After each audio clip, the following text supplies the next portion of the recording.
Rumanía. Ha laborado en el sector público ocupando el cargo de director de asesoría legal del Ministerio de Gobierno y Justicia en 2 oportunidades, en el 91 y en el 99. En el 2001 fue designado viceministro encargado del Ministerio de Gobierno y Justicia. En el 2002 el órgano ejecutivo lo declara idóneo para ocupar el puesto de magistrado de la Corte Suprema de Justicia. Es observador permanente del Grupo de los 100 del Centro de Innovación, Desarrollo e Investigación Jurídica, que es auspiciado por la firma española Garrigues y por el Instituto Tecnológico de Monterrey. Su amplia práctica y experiencia en las áreas de Derecho Corporativo y Derecho Financiero es bien reconocida por toda su vida, ¿no? Ha sido reconocido por la prestigiosa publicación Chalmers and Partners como abogado líder en Derecho Bancario y Financiero. Además de eso, tiene obras que podemos destacar que ha escrito, como El uso de la tarjeta de crédito en Panamá, La búsqueda de nuestra identidad y El triunfo de una estadista, vida y obra de Enrique Jiménez, así como coautor de monografías especializadas en derecho de autor en Getting the Deal Through. Bueno, paso a darle el micrófono a él para que pueda hacernos la presentación.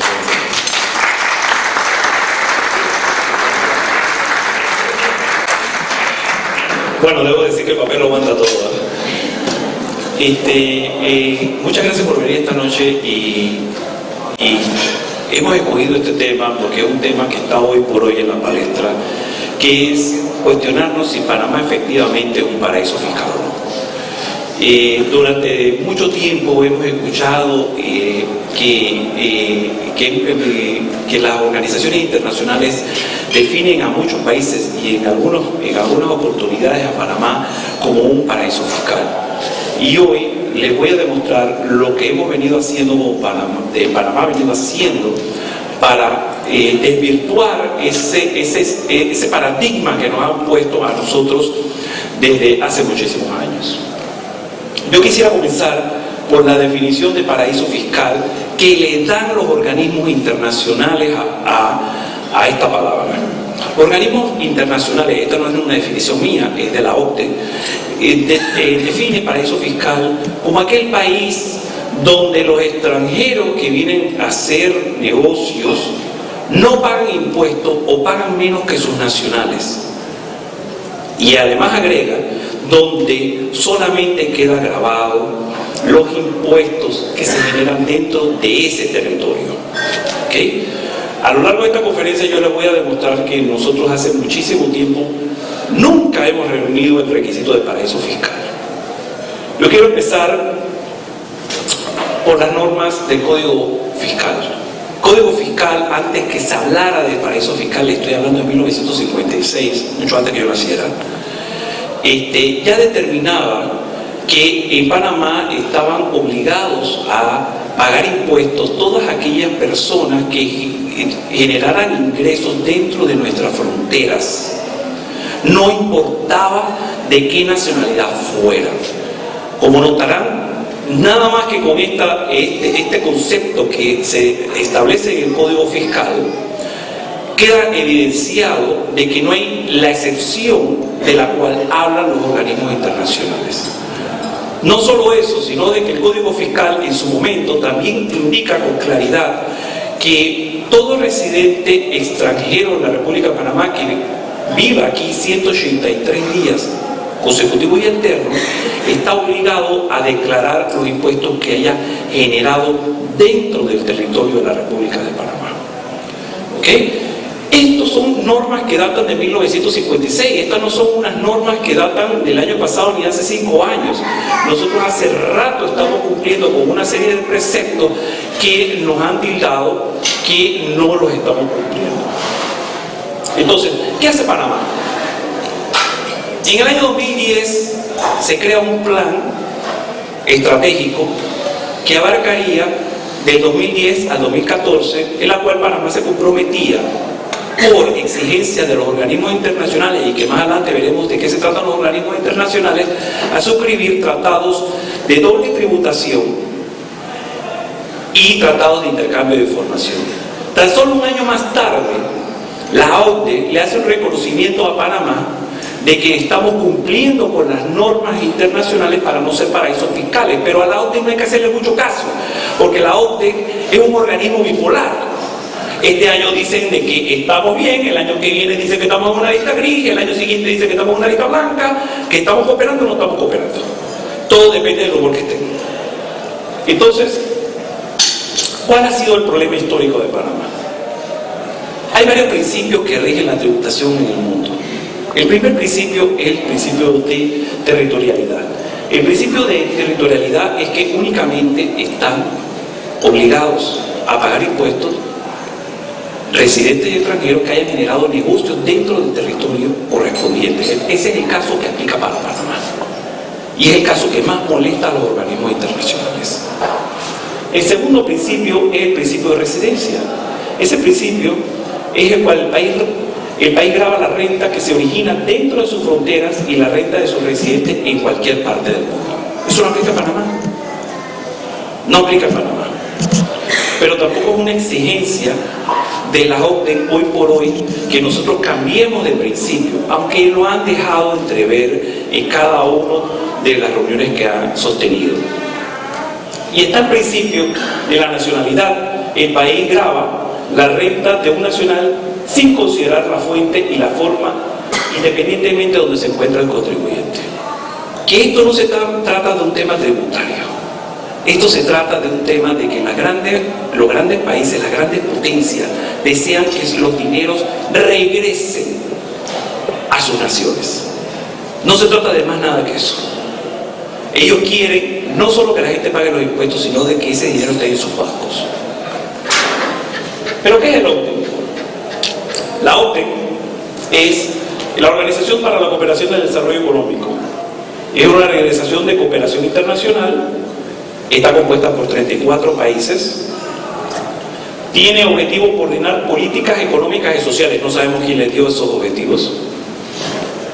El OCDE agrupa a los países más avanzados del mundo. Ellos determinan quiénes son los que no son avanzados del mundo. Y estos países formulan esta demanda de información tributaria a fin de prevenir o perseguir la evasión tributaria en sus países de origen. Entonces, lo que han estado presionando hasta el sol de hoy de que nosotros cambiemos nuestras normas ha sido el G20, el grupo de los 20 que todos conocemos, a través del OCDE, que es el que dicta las normas de lo que nosotros tenemos que aplicar, y es el que dice cuando un país está en la lista negra, en la lista gris o en la lista blanca. Como le he dicho, el OCDE es bipolar, porque un día dice que cumplimos y otro día dice que no cumplimos. Pero hablemos de la doble tributación.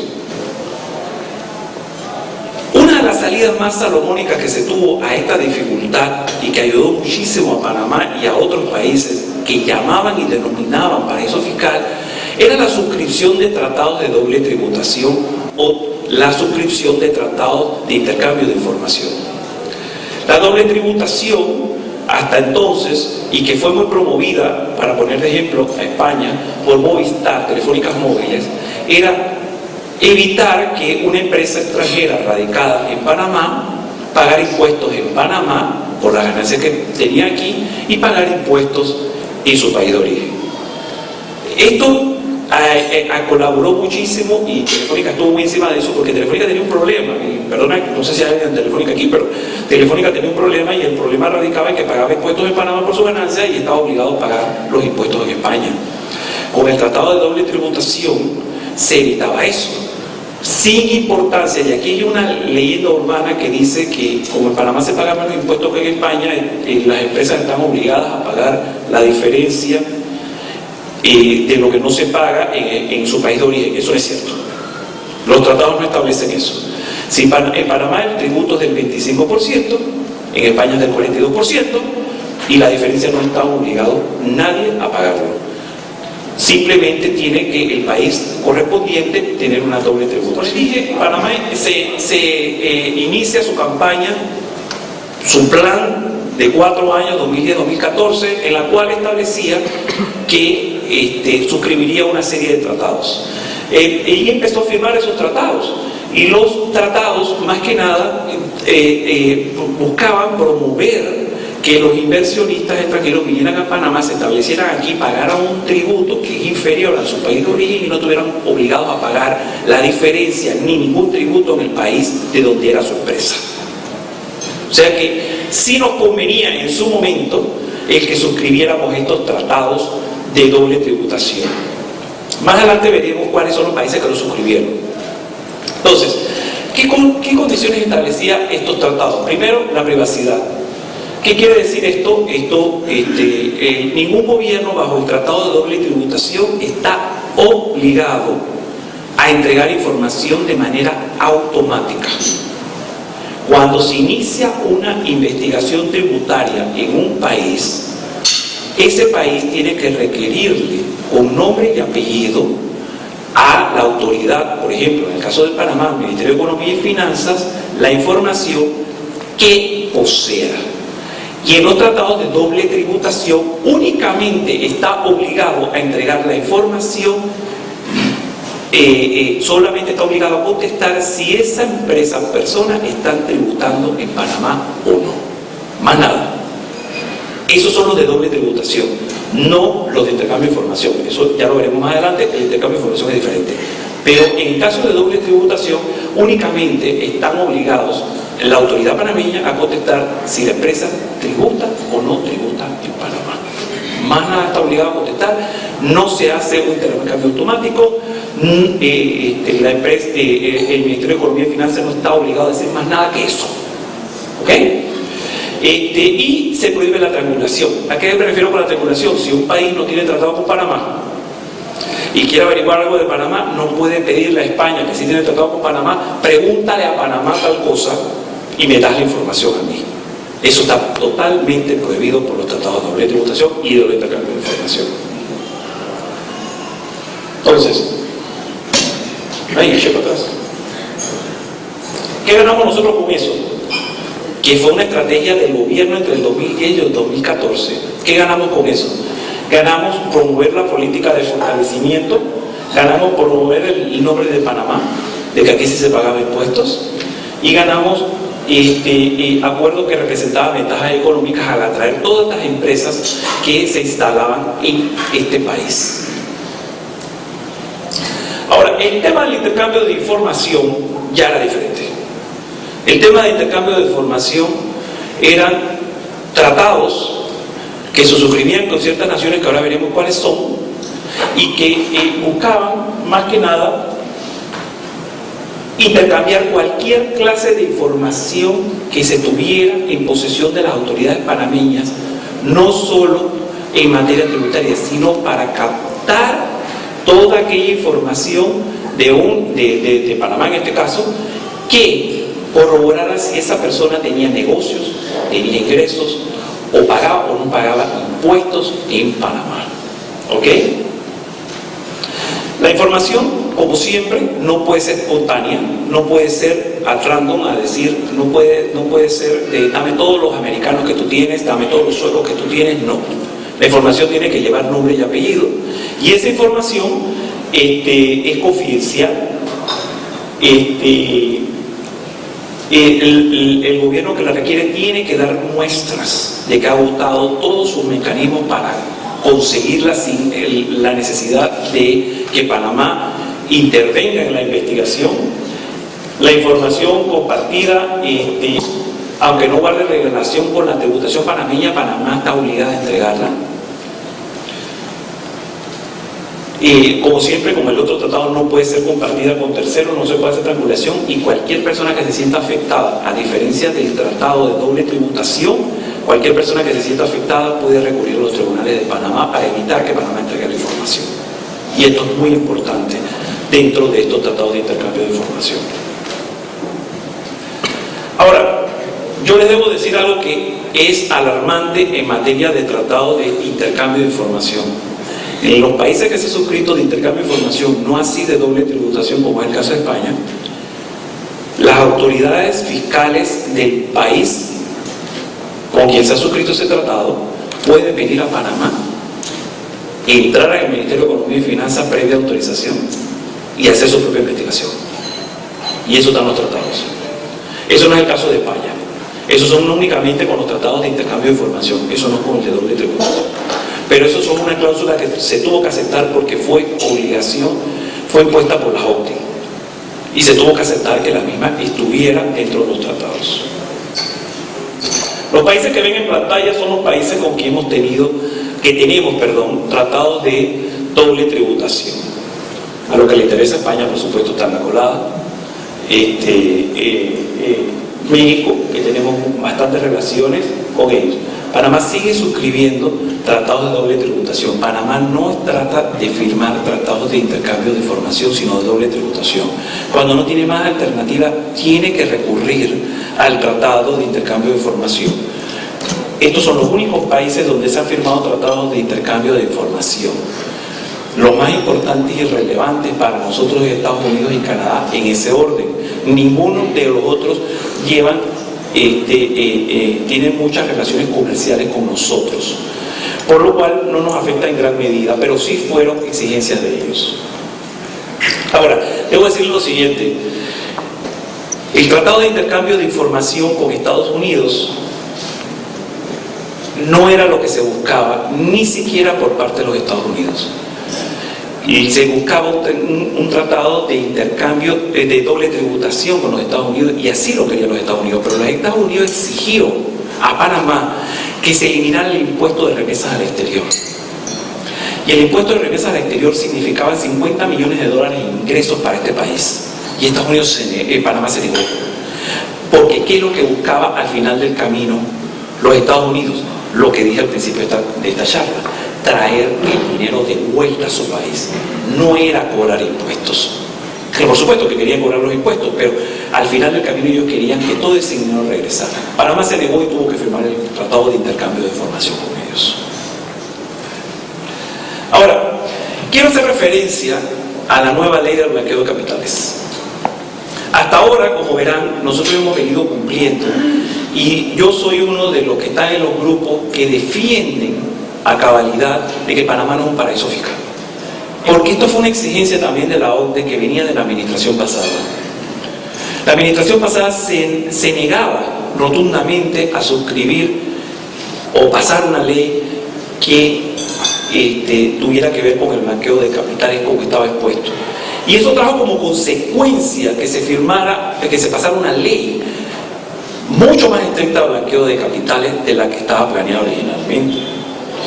El blanqueo de capitales hoy por hoy está considerado todos los actos que a ustedes les puede parecer sospechosos que vengan de, y voy a listarlos porque son demasiados: el soborno internacional, los delitos contra los derechos de autor, los delitos contra los derechos de propiedad industrial, tráfico ilícito de migrantes, trata de personas, tráfico de órganos, delito contra el ambiente, delito contra la protección sexual, delito contra la personalidad jurídica del Estado, delito contra la seguridad jurídica de los medios electrónicos. Ese delito nunca se ha dado en Panamá.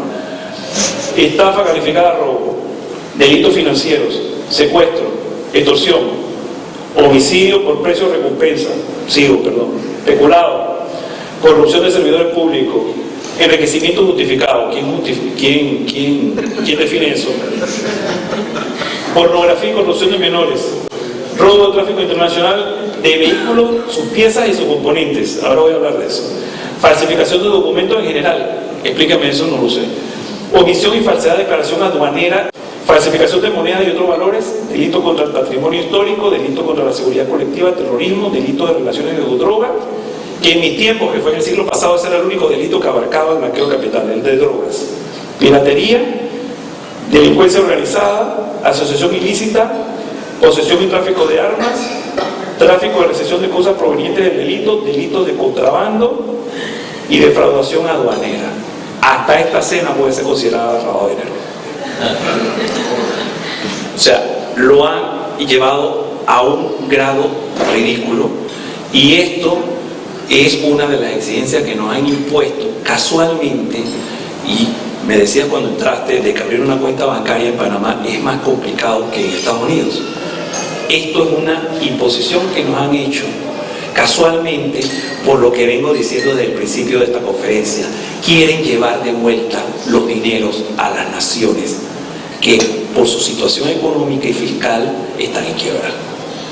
Entonces imponen estas normas casualmente para que sea muy complicado llevar a cabo transacciones.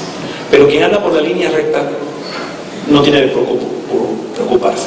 Ahora, yo quiero de hacer alusión, esta ley que pasó en abril de este año,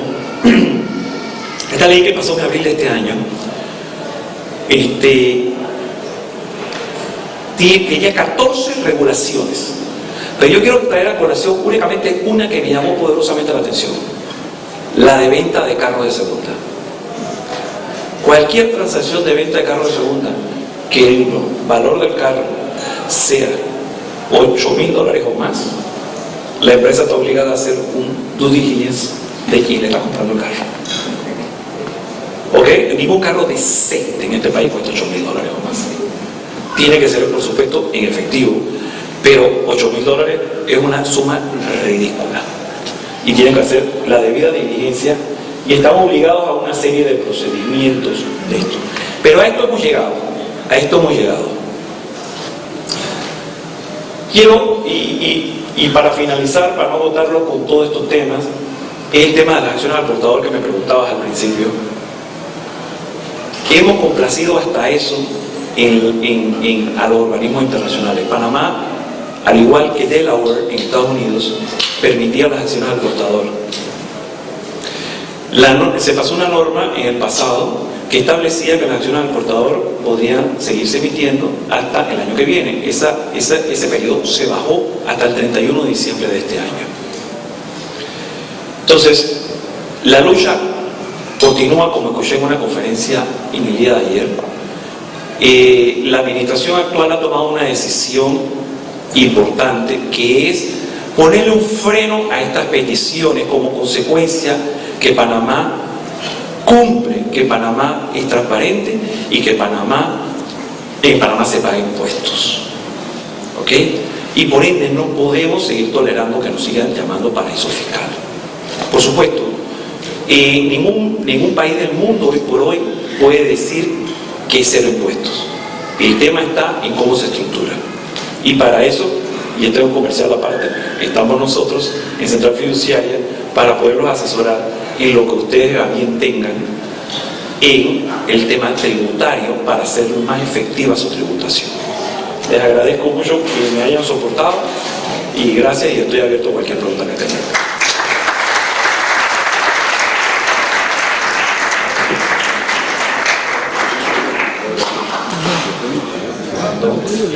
En agradecimiento, la Asociación Española de Empresarios te da un pequeño recuerdo para que lo tengas.